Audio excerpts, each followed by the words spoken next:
great lesbian love stories have been made in the past 20 years around the world. Intimates, Fire, Producing Adults, Can't Think Straight, and Imagine Me and You. Not to mention all the rest from Eastern Europe, Malaysia, Japan, and South America. Me is a 2011 Swedish film by director and writer Alexandra Therese Kinning. It's not rated. There are multiple scenes with sex and nudity featured. There's profanity and gay slurs throughout the movie as well. There's no gore or violence in the film. Mia's father, Lasse, is about to get married to Frida's mother, Elizabeth, which will make Mia and Frida stepsisters. Mia and Frida, both in their 30s, meet each other for the first time at their parents' engagement party. Lasse's daughter, Mia, has not visited her father in years and arrives with her boyfriend, who she is about to marry.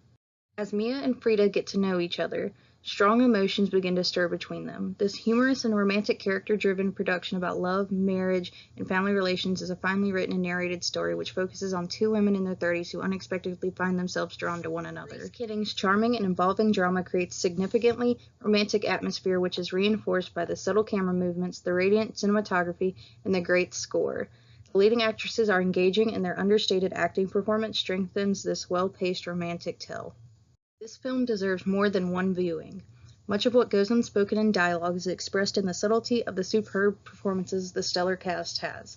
Character development and the pure talent of the supporting cast adds a layer of complexity that rounds out and fills in the on-screen canvas. Supporting cast members Lena Andre as Frida's mom and Christer Henriksen as the rather confused and in denial father of Mia stood out. And I loved Mia's brother, played by Tom Lungman. Actually, the only one I did not get a feel was Tim, the boyfriend of Mia. It could be a script issue, but he was one-dimensional. Another thing to keep in mind for America audiences in particular is this film portrays European culture which has sensibilities profoundly different in the expression of day-to-day human interactions than their American counterparts. How these differences play out on film is quieter and more complex than your typical rom-com or American-style drama. What goes unspoken is caught and translated within the context of every expression in every frame of the film.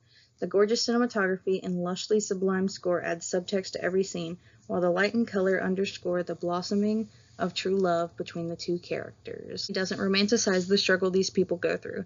It shows the love, the passion, and most importantly, the pain. The pain of denying who you are and the pain of being betrayed and losing who you thought you were going to spend your life with. Because the film doesn't take these things lightly, my heart broke for every single one of the characters. Mia's anxiety is palpable and her outbursts make one as nervous as if she were sitting next to you.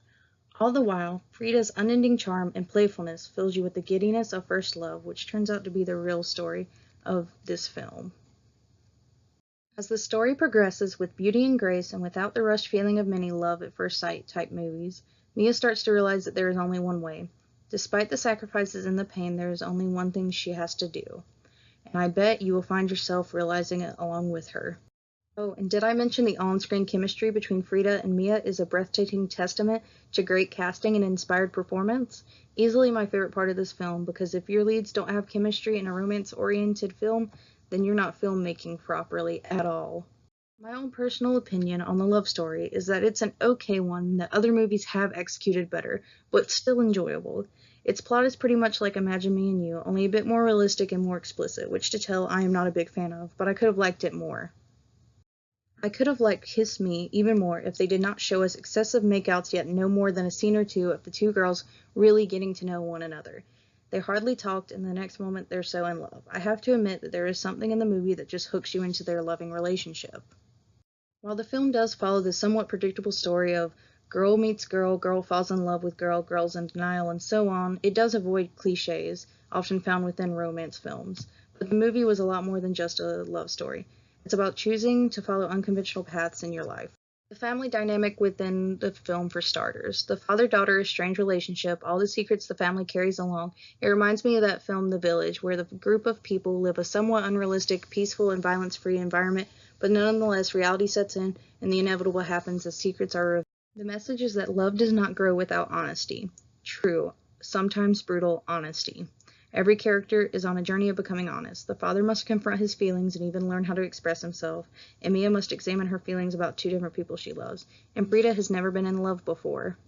Long journeys are never easy, and they are what they are. Sometimes you will try to pretend it's not there, screaming in your face, but it will be short-lived. Mia is the example in this movie, and so is her father, who has to find the courage within himself to pick up the pieces of a recent past in order to mend the relationship with his daughter.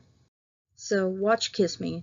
Watch it again with a fresh eye, Trained for how much can be said in a single look or gestures ripe with context, subtext, and beautifully delivered one-word lines. Notice how that makes you feel. Then remember when you found that brand of magic in your own life, or go out and find it.